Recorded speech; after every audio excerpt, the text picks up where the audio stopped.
Hello, this is Retrorider here, and today I'm gonna review a game called Tomb Raider, and most people call it the Tomb Raider reboot. Actually, just to say that I'm always overdue with this kind of modern games, because I'm always put retro games first than modern games. So I'm pretty much all behind a lot of awesome games that already came like donkey years ago. But I'm here to speak about why you should play Tomb Raider 2013 or whatever it is you call it. So let's go, go! So first thing about Tomb Raider reboot storyline is, but I'm not going too much detail into it. It's kind of like playing Lost, just like Lara Croft in a Dragon's Triangle. They call it the Devil's Sea. I don't know. It's like Bermuda Triangle or some sort of that. But slowly finding out, the storyline is just finding out what's within the island. They got trapped, and then they turn out it's more than meets the eye.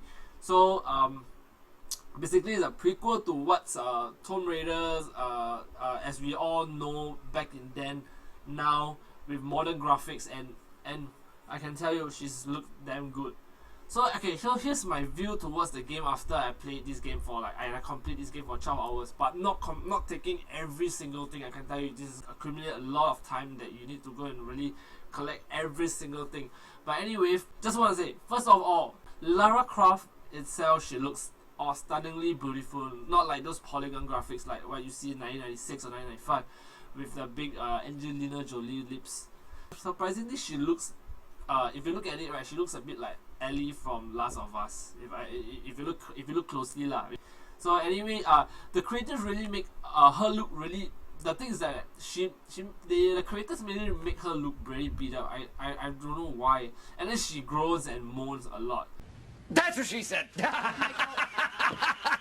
But I like how detailed her injury is. Like, you can see her as you progress, right? You can see her burnt skin, and some slashes over her shoulders, because she's been through like hot flames to the blistering cold, and a lot of hanging on the clips that led her to a lot of scratches in her back. So actually, this game, right, you will die a lot in so many ways. I can tell you that it has so many ways. When you miss a step, or maybe you jump on the wrong direction, and you can see her crash down the bottom, crash. Or maybe you just push the triangle too late while being strangled by an enemy, and then she will just put a sword through her neck. That is very brutal, but not much of a blood, so it's okay. So I guess there's this kind of dumb ways to die moment. Dumb ways to die, so many dumb ways to die. That's cool actually, but much less like the Last of Us, they did the similar kind of situation. So actually, if you look at the game surrounding, it's awesome. So much to see, so much to explore. There's even animals to kill, but not too much on that requires you to eat and to survive kind of thing. So, but it's still there that kind of thing. But it's still it has to be a survival kind of thing. There's quite a lot of puzzle elements, but I'm not really good at solving puzzles. So most of the time I will do this. This shit. Then I will check on YouTube. Oh, I see. Okay, I'm dumb.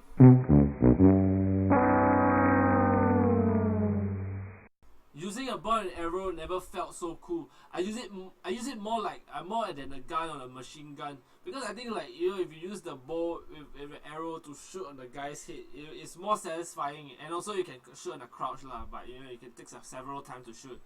Then you can see, and then sometimes when you shoot, aim properly, and then you hit on one hit on his head, you will see the fire burn on him totally, and then you see him burn into black ash. Black charcoal ash. You'll be cleaning on walls a lot, but the whole moving of the camera is spot on.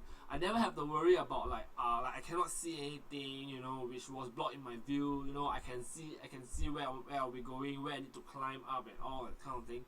So actually, there's some skill upgrading mechanics, which I'm not good at it, but for this kind of it's kind of straightforward in a way. So I max out my bow and arrow, and then the shotgun, which is good for enemies with shields and all. Okay, so now here comes the spoiler part.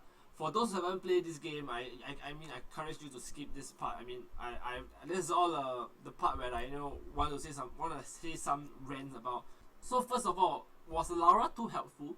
Like the part where the pilot heard Lara's radio call from the top, and knowing that the Snow Queen will it won't let anyone get away and that easily. So the lightning struck the helicopter, and Lara saw it crash. But pilot ejected and trying to land. Then she met up with Rolf. She told him that he wanted to save the pilot, but Rolf suggests that and not focus on and not to save him and focus on what's more important, and say things about sacrificing.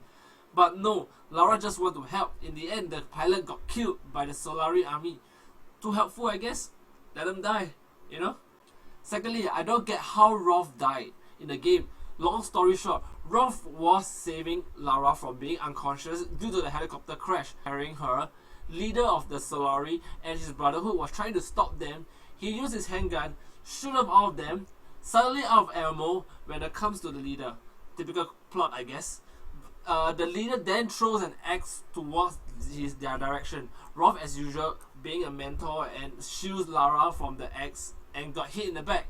Then all of a sudden, he took out another gun from another side from his gun pouch and shoot the leader. I was like, why didn't he take the other gun out and shoot him in the first place? I mean, like, he could have survived. I mean, the leader supposedly dead after that, but not really, you know. You will check it out in a later part of the game. And now we're going to talk about the gameplay experience. I felt like there's quite a amount of bugs. Like for example, like one part where Lara has to go and save Alex, who was trapped in the ship, because he was trying to find the tools to repair the boat, but his leg was stuck due to something heavy fall on his leg. So there he was, shouting in pain. Instead of a sentence like "fuck, it hurts real bad" or something like that, it ended up as constantly shouting "fuck, fuck, fuck, fuck, fuck" till I get him out and he will shut up. So too bad. I mean, I don't have the clip to show you all, but you know, it really had that moment, you know. So, and finally, so how many wheels do I give him? 4.5 over 5 wheels. Also, I'm too ashamed to say this, like, this is the only Tomb Raider game that I successfully complete, much like the other 7 games. Not counting the spin-off or the Tomb Raider, the Game Boy Color. But in all this, the game is good. You gotta try this game. I mean, I now know why a lot of people says a lot of praise for this game. So do get it. Do try to play it, and maybe let me know in the comments below whether you think the game sucks or the game is good, or maybe Lara Croft deserve another